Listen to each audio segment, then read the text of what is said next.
Assalamualaikum warahmatullahi wabarakatuh.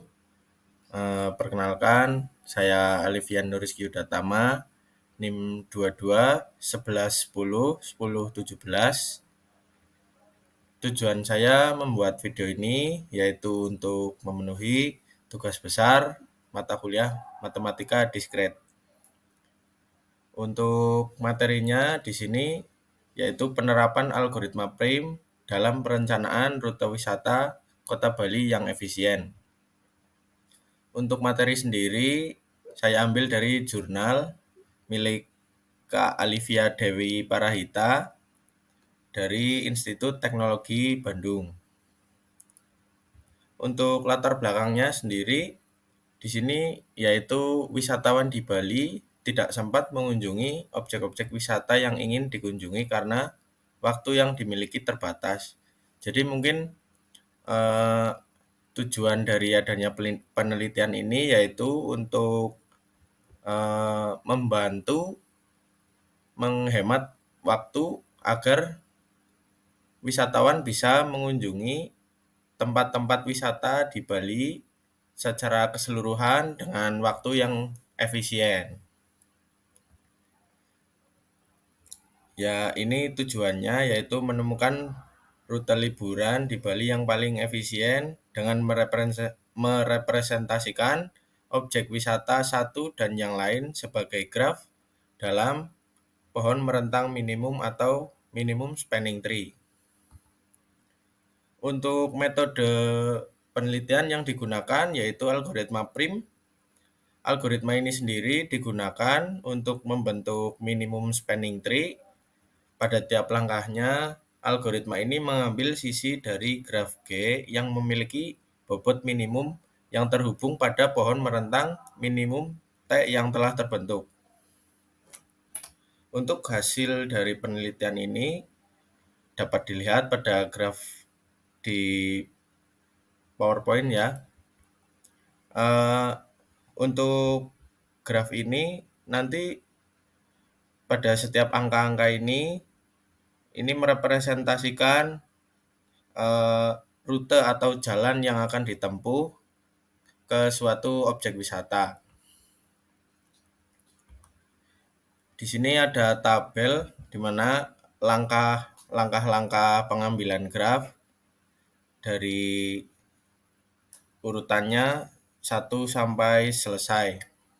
Untuk di tabel yang pertama, kolom pertama, langkah pertamanya di sisi 12 dan 17. Untuk bobotnya atau jarak tempuhnya, yang pertama 2 km. Untuk grafnya seperti ini ya. Yang kedua, yaitu ada sisi 12, 15. Untuk bobot atau jaraknya sebesar 5,6 km. Untuk grafnya seperti pada gambar ya, dari 12 ke 15. Di langkah ketiga ada sisi 17 dan 13.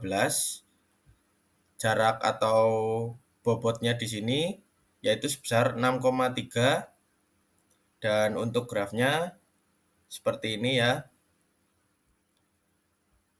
Di langkah keempat itu sisinya pada sisi 13,9. Untuk bobot atau jaraknya yaitu 7 km.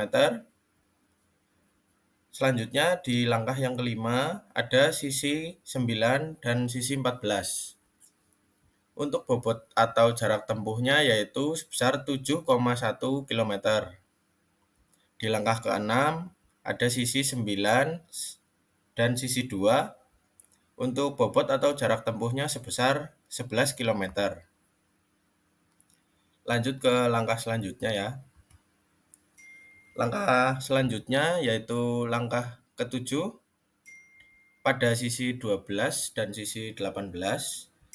Untuk bobot atau jarak tempuhnya sebesar 15,2 km. Dan selanjutnya di langkah ke-8 di sisi 15 dan sisi 1 jarak tempuh atau bobotnya yaitu sebesar 17,5 km. Langkah ke-9 di sisi 1 dan sisi 7, bobot atau jarak tempuhnya yaitu sebesar 16,1 kilometer. Langkah yang ke-10, sisi 7 dan sisi 3, untuk bobot atau jarak tempuhnya yaitu 7,5 kilometer. Untuk langkah selanjutnya, langkah yang ke-11, sisinya yaitu sisi 3 dan sisi 4, dan untuk bobot atau jarak tempuhnya yaitu sebesar 11,3 kilometer. Langkah yang selanjutnya, langkah 12, di sini ada sisi 4 dan sisi 5, untuk bobot dan jarak tempuh 15,2 kilometer. Di langkah ke-13, ada sisi 5 dan sisi 8, untuk bobot atau jarak tempuh maksudnya sebesar 4,9 kilometer. Langkah yang ke-14, ada sisi 5 dan sisi 6, dan untuk bobot atau jarak tempuhnya sendiri sebesar 28,6 kilometer. Lanjut ke langkah selanjutnya. Langkah ke-15 ada sisi 6 dan sisi 16. Untuk bobotnya sendiri atau jarak tempuhnya sebesar 12,7 kilometer. Di langkah ke-16 ada sisi 6 dan sisi 10. Untuk bobot atau jarak tempuhnya sebesar 20,6 kilometer.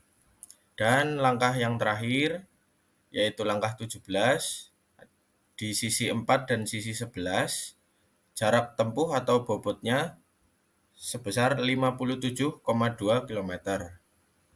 Untuk keseluruhan grafnya seperti ini ya. Dan di sini ada total panjang rute dimulai dari bobot yang pertama dijumlahkan keseluruhan hingga bobot yang terakhir, dan di sini menghasilkan nilai sebesar 245,8 kilometer. Nanti untuk keseluruhannya di sini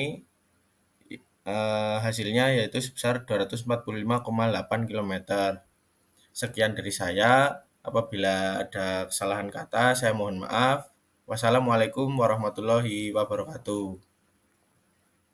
Terima kasih.